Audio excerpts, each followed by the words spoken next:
Hey guys, welcome back to the channel. So in today's video, I'm going to go over 12 cards from Sword and Shield that are a must-have in your binder if you're going to be playing in this meta going forward. These cards are a must-have. Well, I'll say 4, but maybe 2 to 4. These cards are a must-have. So let's jump right into this. So first off, let's start with a Pokemon. We have Cramorant V, 200 HP, colorless Pokemon, bird here as you can see. Beat Catch for 1 colorless, lets you search for 2 cards in your deck. Really good attack, but its main spit shot attack down here is the one we are going for. 3 energy, 3 colorless energy, discard all energy from this Pokemon, and it does 160 damage anywhere on the field. That means you're knocking out Tapu Kokos or whatever it is that is, you know, really not Tapu Kokos. I'm sorry, that is the Dedenne GXs. Basically, that's what it's going for. But you know, if you spread some damage around and they've used a Lana to swap out and they've healed 120 damage, but they're right there on the brink, then you can hit them with this spit shot and knock them out. Maybe getting you 3 prizes, 2 prizes, whatever it may be. Next up, we have Oranguru with Primate Wisdom. So this one right here, 120 hit points. Oranguru has always been good. I would say this is at least a 2 to 4 of in your binder if you're going to be playing in this meta. Primate Wisdom, once during your turn, you may switch a card from your hand with the top card of your deck. What that means is you, 1, get to stack your top deck for next turn, and 2, you get to draw a card. So if you're playing like a Magcargo GX, for example, you're able to put an energy on top and then use Crushing Charge to attach it.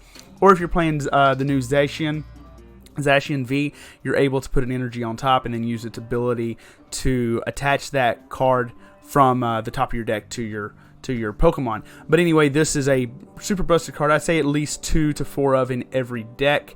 Same with Cramorant V. This is going to be at least a 1 of in just about every deck. That's something else I should mention. Most of these cards are splashable in just about every deck you would want to play them in. There's no real, I'm not going real specific on like, you know, this deck is going to be good, because these decks will be good, but this is splashable and you'll see it popping up in a lot of decks. Welder, Malamar, this card will pop up in a ton of decks.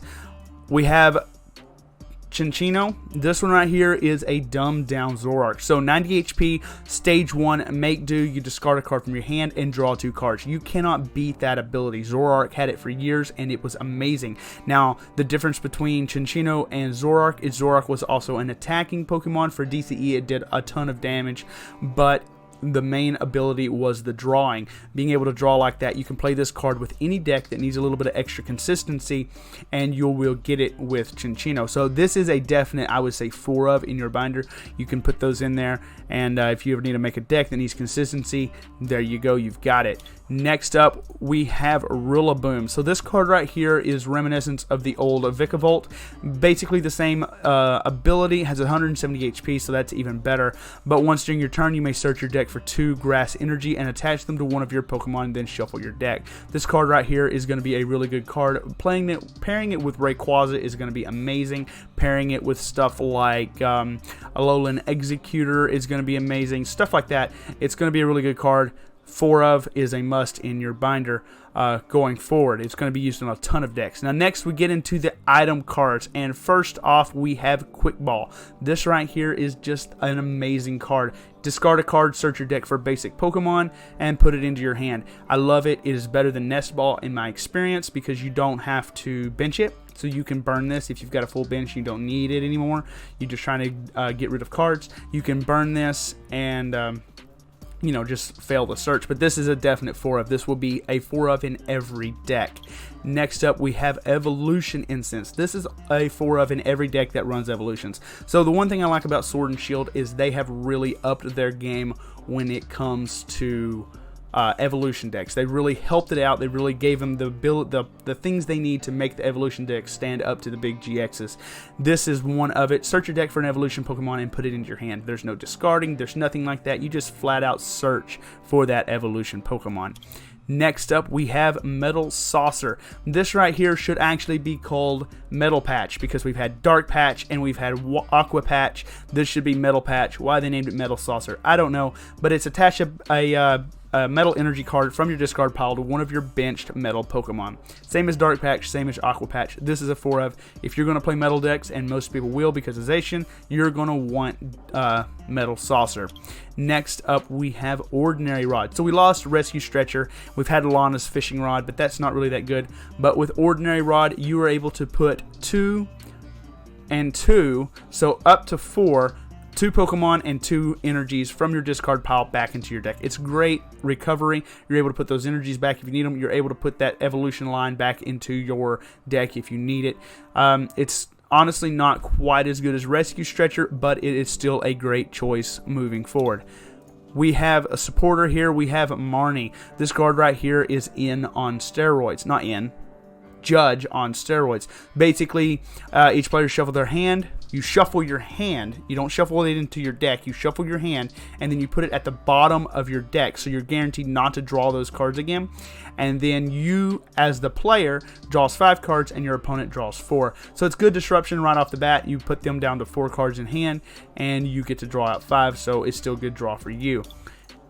Professor's Research is another 4 of in your binder. This is going to be a staple in pretty much every deck moving forward. Discard your hand, draw 7. It's the same as Juniper, it's the same as Sycamore, and you just can't beat it as far as pure draw power. Now, there will be times you'll have to discard stuff to get, to use the card, but hey, that's part of it, that's the drawback of it, and it's always a good thing to be able to discard your hand and draw 7. Next up, we have Air Balloon. So this is almost a float stone. This is one of the best ways we have to retreat. With a skateboard, you're able to retreat a Jirachi while it's asleep, so that's great, and you're still going to want to play those. But if you're not playing Jirachis, Air Balloon is the way to go.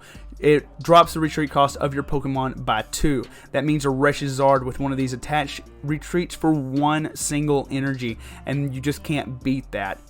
So this is definitely a 4 of in your deck. Or binder. Next up, we have Lucky Egg. This is the other thing I was talking about besides the Evolution Incense that really just bumps up evolution decks.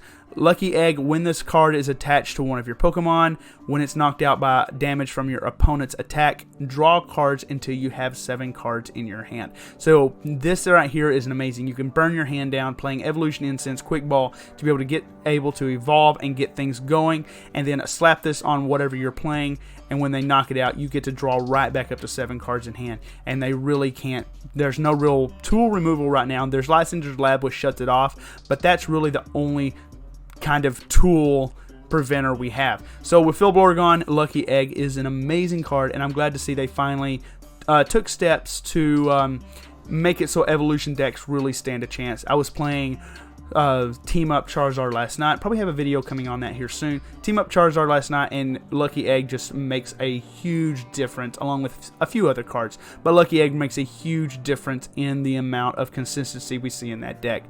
But anyway, guys, that's my top 12 for the Sword and Shield. These are the most splashable. These will go in pretty much every deck. Let me know what you think. If you think I'm wrong, tell me. If you think I'm right, please hit that like button. Also, don't forget to subscribe if you like this kind of content. I put out a video every weekend.